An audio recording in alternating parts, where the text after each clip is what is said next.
Kenneth from Podo. He's the chair of the 2nd Congressional District Democratic Party. Kenneth.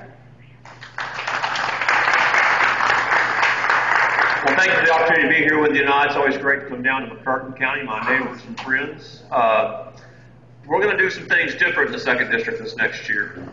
And we're going to do some things that are going to allow us to put a real fight for the offices in this district, from state senator to state representative to Congress, so that we can have some real representation for the working men and women who live in southeast Oklahoma.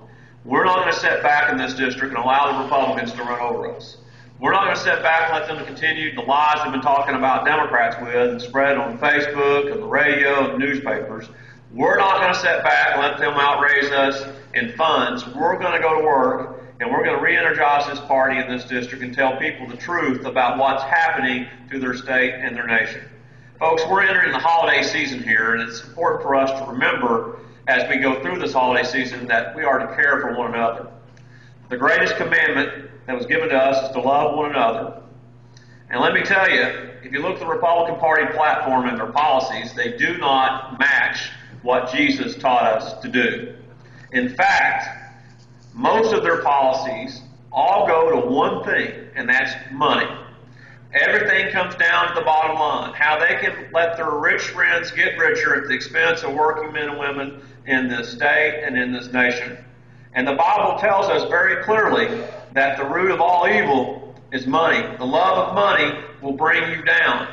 And so we've got to get back to having policies that are put in place that ensures that there is a human element to it, that they have real impacts on lives of men and women and their families throughout this state and this country.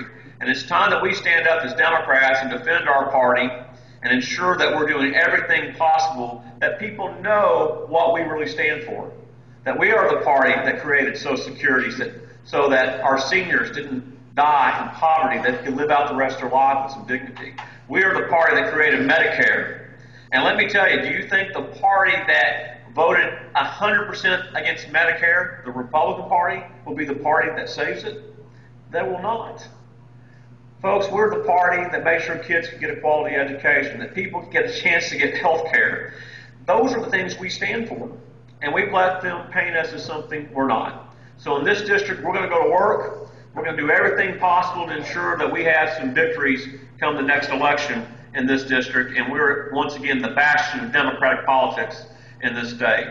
Now, I have a good friend in Podo.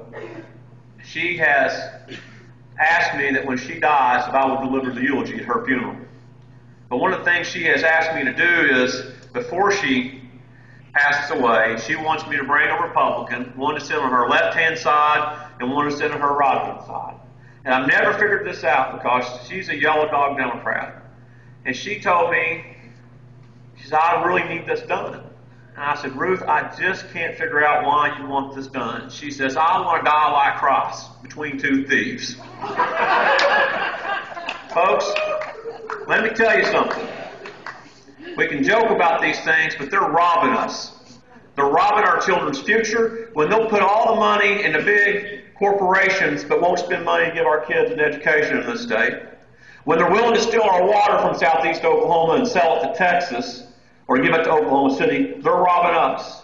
When they're willing to give tax breaks to companies overseas to take the jobs instead of creating jobs here at home, they're robbing us. They're robbing us. All because they want to make sure their rich friends get wealthier. And it's time that we stand up as Democrats in the coffee shop and put an end to this. It's time we stand up and write letters to the editor and put an end to it. It's time that we are heard and get away from this thing, because I'll promise you one thing, there's as many Democrats worshiping on the benches at churches on Sunday as there are Republicans. And it's time that we make sure that people know that Democrats are Christian, and we're going to take this country back and make sure working men and women are taken care of again. Thanks for all being with us.